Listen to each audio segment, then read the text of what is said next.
Dobar dan Duje, evo čestita na današnjoj pobjedi. Prošle godine igrao si u četvrtfinalu, krenulo je i ove sezone uspješno. Možeš li mi komentirati današnji svoj meč? Hvala čestitkama. Meč je bio jako čudan. Krenuo sam dosta dobro s breakom.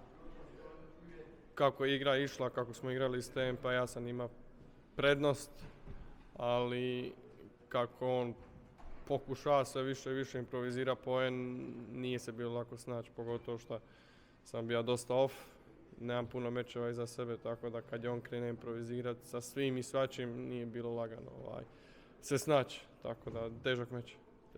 Ali pobjeda je tu, čestitam još jedanput. Evo, recite mi, koliko vam zapravo znače ovakvi turniri u Hrvatskoj koji daju priliku našim tenisačima davanjem pozivnica?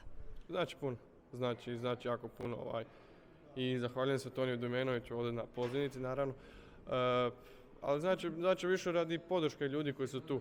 Jer mogu igrati kvalifikacije bilo di drugdje i da igram kvalifikaciju, opet bi bilo dobro jer su tu naši ljudi, podrška, tako da je to jako bitno. Da, tako je, podrška uvijek puno znači. U hrvatskom tenisu, osim vas, nekoliko mladih je obećavajućih igrača. Kako gledate na to? Pa jako dobro smo situaciji po pitanju toga. Ja sam pao naravno zadnjih pola godine. Ima sam jednu ozljedu, drugu i drugih problema. Dino igra nemoguće, probija se nevjerojatno. Mile je tu, uvijek talentiran, uvijek može skinuti koga god hoće. Vidio sam sada da i Matej Dodi igra jako lip tenis, tako da situacija je jako dobra. Evo, čestitke i sretno za dalje.